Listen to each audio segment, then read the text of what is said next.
हमारे इंडक्शन में एक नॉर्मल प्रॉब्लम है E6 की। E6 की प्रॉब्लम जो कि हमारे इंडक्शन में होती है, कई बार तो क्या होता है कि जैसे ही आप ऑन करते हैं उसी समय E6 की प्रॉब्लम आ जाती है। और कई बार ऐसा होता है 2 मिनट या 3 मिनट तक इंडक्शन ऑन रहता है, उसके बाद उसके अंदर E6 की प्रॉब्लम आती है। दोनों तरह से उसमें प्रॉब्लम एक कारण से होती है, वो होता है कि कोयल के ऊपर लगा सेंसर या IGBT के नीचे लगा सेंसर, दोनों में का गर्म हो जाना और गर्म होने के बाद उसका वैल्यू कम होना और वैल्यू कम होने के बाद उसका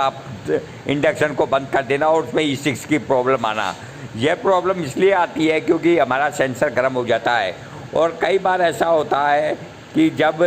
हमारे 2 या 3 मिनट बाद जब जब काम करते हैं इंडक्शन में, उसके बाद होता है, तो इस समय ऐसी जो प्रॉब्लम आती है वो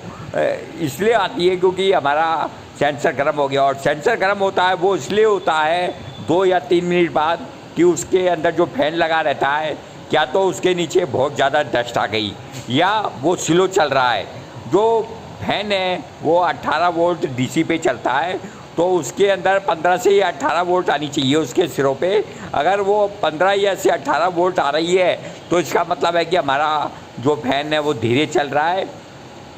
या हो सकता है कि उसके तार आपस में शॉर्ट हो जिसकी वजह से वो बीच में रुक जाता हो, और बीच में रुकने के कारण कोयल गर्म हो जाती है और गर्म होने के कारण वो सेंसर पे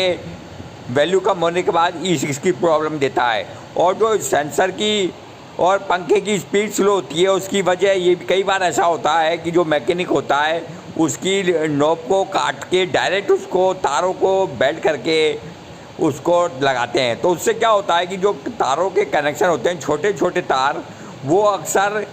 प्लस माइनस में एक दूसरे की तरफ चले जाते हैं, जिसकी वजह से उसके अंदर शॉर्ट हो जाता है और पंखा बीच में कई बार बंद हो जाता है और गर्मी पाके, और उससे क्या होता है कि E6 की प्रॉब्लम आती है। आप देख रहे हैं हमारे इसमें जो प्रॉब्लम है वो 2 कारणों से आई है। एक, जो ये कोयल का तार है ये मुड़ गया था, जबकि ये कोयल का तार मुड़ना नहीं चाहिए। ये कोयल का तार एकदम सीधा रहना चाहिए, और वो अगर मुड़ गया हो और आधा कटा भी नहीं होना चाहिए। अगर आधा कटा हुआ है तो उसको वापिस वहाँ से काट के, थोड़ी वैल्यू कम होगी, उसको दोबारा से बेल्ट कर देना चाहिए, और वो तार मोटा ही रहना चाहिए, आधा कटा नहीं होना चाहिए। और तार वो जहाँ पे वो बोर्ड में टच हो रहा है वो तार वहाँ से सीधा होना चाहिए। और साथ में जब कोई मैकेनिक उसके अंदर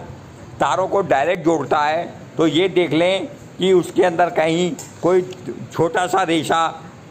माइनस की तरफ या प्लस की तरफ से तो आप चले नहीं गया, जिसकी वजह से वो शॉर्ट हो जाता है और बीच में रुक जाता है। और अभी हमने इस पंखे को घुमा के देखा तो ये थोड़ा आवाज़ कर रहा था तो और इसके नीचे जो डस्ट थी वो हमने साफ़ कर दी, और जो इसका ऊपर से नोब खोल के ये जहाँ पे इसका छोटा सा बुश है, जहाँ से ये पेच कसा हुआ है, यहाँ पे हम थोड़ा सा ऑयल डाल देंगे। ऑयल डालने के कारण इसके अंदर जो भारीपन था, जो आवाज़ कर रहा था, वो दूर हो जाएगा। इसके लिए हम एक इंजन ऑयल, जो कि गाड़ियों में काम आता है, मोटरसाइकिल में काम आता है, उस इंजन ऑयल की 1 से 2 बूंद इस बेरिंग के अंदर, जो बुश है इसके अंदर डाल देंगे, जिसकी वजह से ये स्लो तेज़ चलेगा और आवाज़ नहीं करेगा, और इसके अंदर जो लोड पड़ता है वो भी दूर हो जाएगा। और साथ ही जो तारों के कटिंग के तार हैं उनको भी हम दूर हटा देंगे, और ताकि उसके अंदर से आपस में शॉर्ट होने के कारण ये पंखा रुके नहीं। और पंखा, जब तक ये पंखा चलेगा फुल स्पीड पे,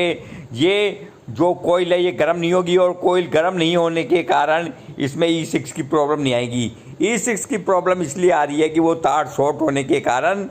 इसमें सेंसर गर्म हो जा, कोयल गर्म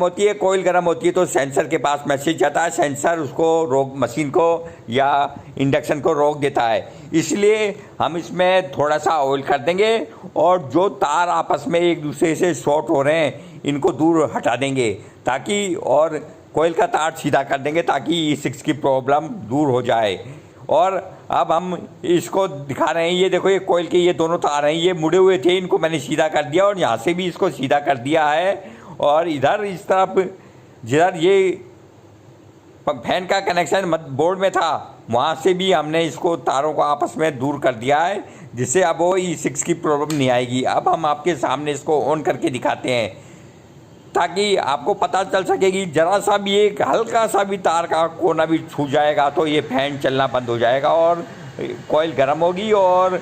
इससे E6 की प्रॉब्लम आएगी। और साथ में कॉइल के तार भी सीधे होने चाहिए। अब मैं आपको सामने इस इंडक्शन को चला के दिखाता हूँ और आपको मैं बताता हूँ ये वाकई हल्के हल्के जो तार होते हैं ये आपस में भिड़ने नहीं चाहिए। कई बार क्या होता है कि वो हल्का सा तार भी प्रॉब्लम क्रिएट कर देता है। अगर